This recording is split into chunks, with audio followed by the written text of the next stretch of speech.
Hello and welcome to another update video about PEPE. PEPE is currently in a pullback. The market reacted to the larger support zone here in August, rallied, higher low, breakout, pullback. Do we get another higher low? That's the question. We want to talk about the support levels now that do matter.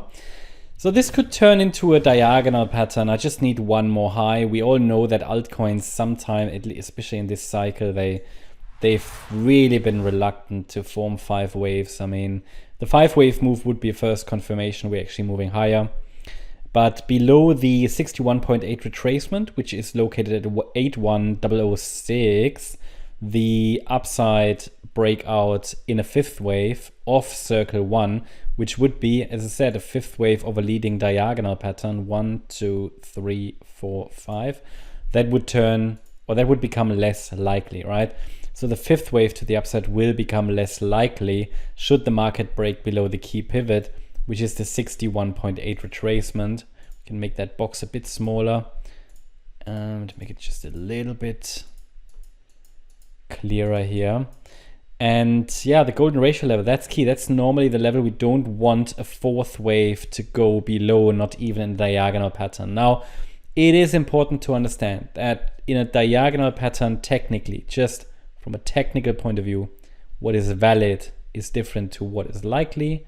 Okay, so technically, we could argue that a diagonal pattern, it is allowed to go all the way down to the wave 2, but that's really not typical. And rarely, very rarely, we see 4th waves that dip below the golden ratio level and then still recover. So while this could be a 4th wave, yes, indeed, it needs to turn around in this area. And maybe PEPE will make a decision early next week. Yeah, bear in mind, US election, everything, results are coming out and so on. So this is the area where that decision should ideally be made.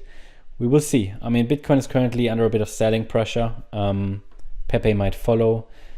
So it's not necessarily a disaster if we break below the 61.8 FIB level, but it would be a first indication that the market has failed to form a 5-wave move. Now, would there be a bullish alternative? Well, the alternative could be that because the move up is considered to be a 5th wave,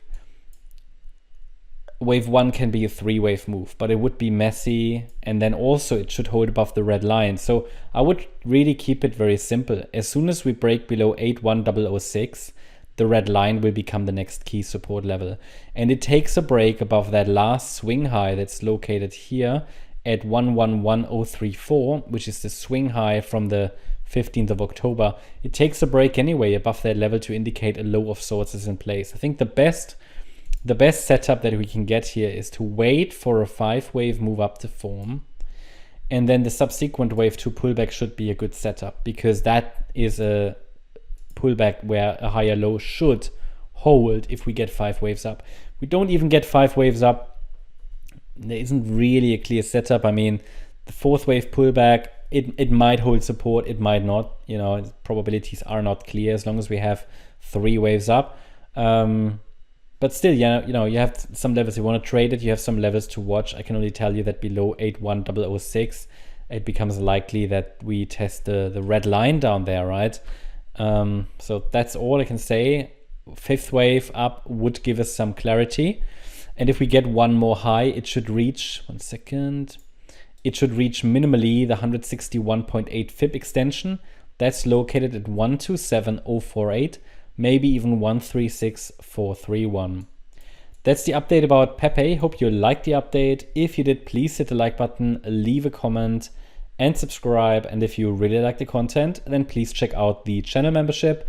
Also, make sure that you follow us on Instagram and Twitter for additional content. Thanks a lot for watching. Bye-bye.